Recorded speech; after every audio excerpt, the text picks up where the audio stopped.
Top 10 worst Super Bowls in NFL history.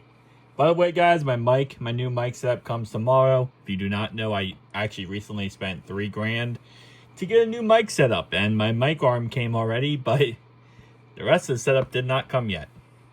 Yeah.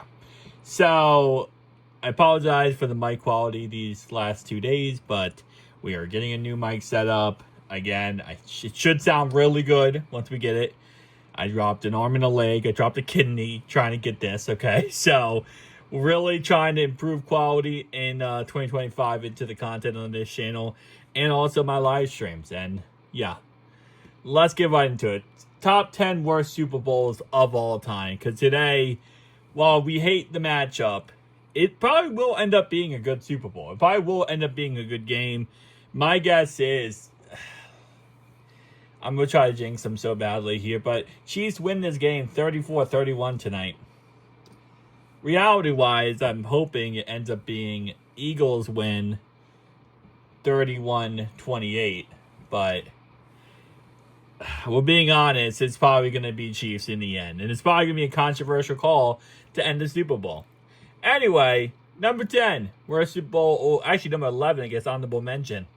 Rams Super Bowl versus the Patriots. I think a lot of the reason why this was one of the worst Super Bowls was, number one, because they should never have been there.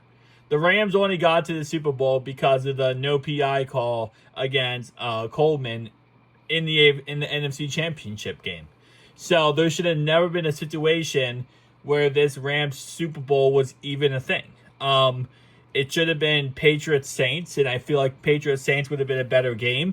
Instead, it ends up being Rams versus Patriots. You have Jared Goff, who's literally, if you watch the national anthem of this game, he is shaking. He is violently shaking. His hand cannot stand still. He is so nervous in this Super Bowl. It is almost comical how nervous he actually is. So, that's number one. Number two, in this game, he throws a wide open touchdown he had to Brandon Cooks. Just overthrows the guy. Wide open, 60-yard touchdown. And after that, it was all downhill. Like, the Rams could not do anything. The Patriots really couldn't do anything either. I believe this is the Super Bowl where Julian Edelman won MVP.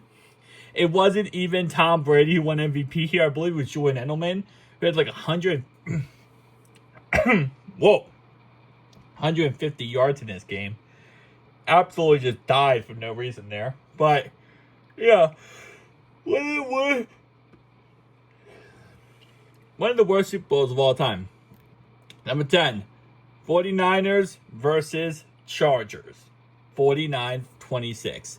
The reason why this Super Bowl is really just not good is this was like a felony assault charge, if we're being honest. The Niners absolutely plowed through the San Diego Chargers, and there's still people who are finding parts today from how badly of an assault this actually was. It's weird to say 49ers, Chargers, just because Chargers nowadays, you don't only think of them as a Super Bowl team, but back in the day, they were actually pretty good. Number 9. Then you got the Super Bowl 43, Denver 8. The reason why this Super Bowl was so insanely crazy was it was marked up to be one of the best Super Bowls of all time. You have a Peyton Manning-led offense, right, who just went 13-3 in the regular season, threw 55 touchdowns, 10 interceptions. I mean, the guy absolutely blew everyone's heels off with how good that offense was. But then, on the other side, you have the Legion of Boom, led by Cam Chancellor, Earl Thomas, Richard Sherman, Brandon Browning. And you just had this very dominant secondary versus, again, arguably one of the best offenses in NFL history on the other side. It was like shaped out to be one of the best Super Bowls. And then starting off the Super Bowl, we have a safety. The first play of the game. Ball is snapped over Peyton Manning's head and goes through the back of the end zone, and that's a safety. So, while the 2015 Super Bowl ends up being Broncos beat the Panthers, and in that Super Bowl, let's be honest, Peyton Manning was a corpse, and he was dragged through that Super Bowl. This is a Super Bowl where it was kind of the complete opposite. Peyton was still great. Peyton was still amazing, and he wasn't a corpse. But that Legion of Boom absolutely destroyed it. I think the biggest quote going into this game was Cam Chancellor said he's going to knock Julius Thomas off his bleeping butt. And that's exactly what happened in this Super Bowl.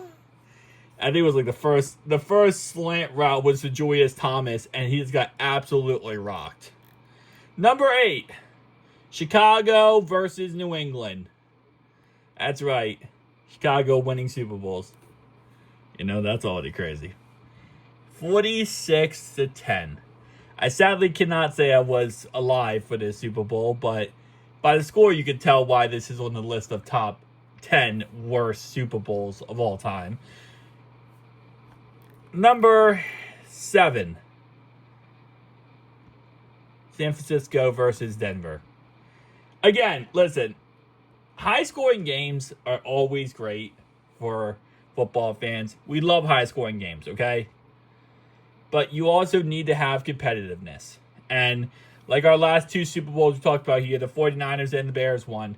If it's not competitive, it's not fun to watch.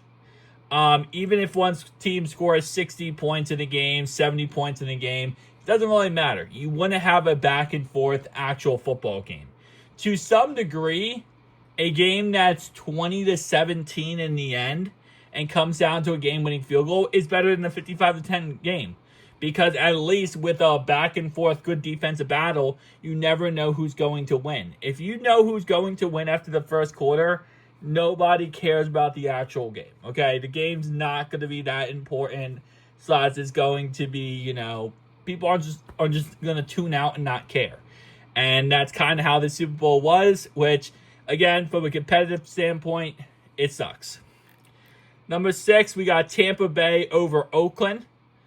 48-21. Again, listen, blowouts. Blowouts are not fun to watch. And we haven't had too many blowouts recently in football history. Obviously, we did have the blowout of, the Buccaneers beating the Chiefs, which was beautiful. We also had the Ravens blow out the 49ers 30-0, but then the lights went out in Georgia. And then next second later, lights kick back on, and the game ends up being like a 30-27 game. Like that was a very interesting situation. But outside of that, we really didn't have too many other situations where we had like a complete other blowout recently. Obviously, other than the ones we listed in the list today. But yeah, no. Blowouts really suck when it comes to just pure football sense. But anyway, though, we got our Super Bowl, Oakland versus Washington, 38-19. From a competitiveness standpoint, this was a 2 out of 10.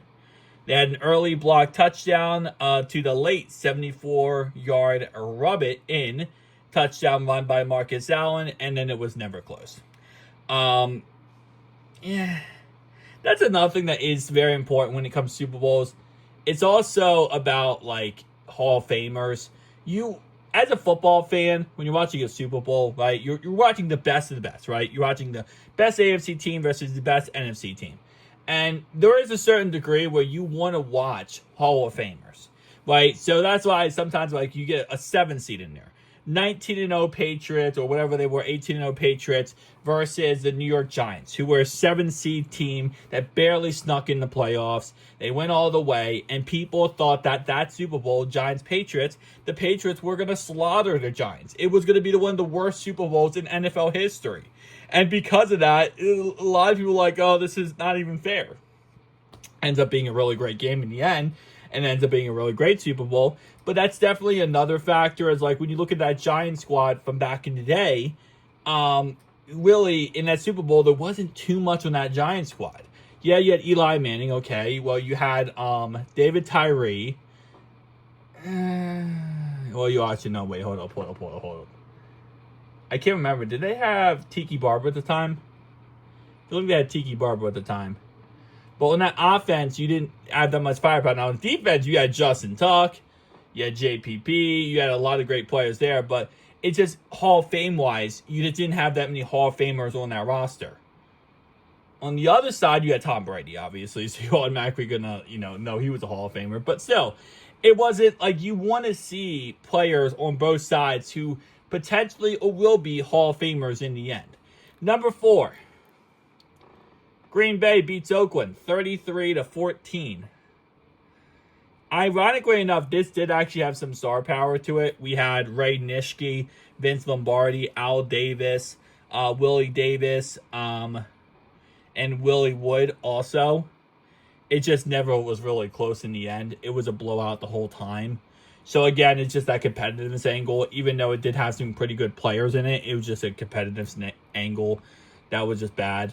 Dallas beats Buffalo 52-17. I think a lot of this really did come down to the fact that after this, like not after this, but this was during that like 0-4 run for the Bills. So it just made everything even worse across the board. It was 28-10 at halftime, and Dallas never looked like they were going to lose it. When a Super Bowl is 28-10 at halftime, it's kind of just a nothing burger. Like it's never going to go downhill. We did have Jim Kelly in this game, Thurman Thomas, Andre Reed, Bruce Smith, Cornelius Bennett. So we did have some Hall of Famers in this game, but again, it just was not that great. Minnesota loses to KC 23-7. Yeah. If you get to the Super Bowl and you score less than 10 points, you should lose your draft pick. And our final one, Baltimore Colts versus the Dallas Cowboys, 16-13. It was a close game for sure. Dreadful, but close. Which I'm actually kind of cool with. I do like games that are kind of back and forth, but very close at the end. If I don't know who's gonna win, I feel like it's more exciting to see the finish of it. It's like it's like a good movie, man. At the end of the day, it's like a really good movie. Yeah. So 5 out of 10, it was a close game. 7 out of 10, the Hall Bowl game did not lack great players, including Johnny Unitas, Bubba Smith, Bobby Lillard, Charlie Walters, and Cowboys coach Tom Landry. 2 out of 10, the referee were considered to be generally as poor as the overall play. Yeah, that's another factor. Also, referees. If referees because you could have a good game, refs mess it up with one tremendously bad call. Let's say the game's back and forth. A 3-point game. Defenses are just playing great, right? We're just having a really great defensive game. One pass interference call giving the other team 80-yard play completely ruins the game. If it's a blatant no PI, ruins the game completely. But tell me down below your thoughts, opinions. I'll be live tonight, guys. Peace out.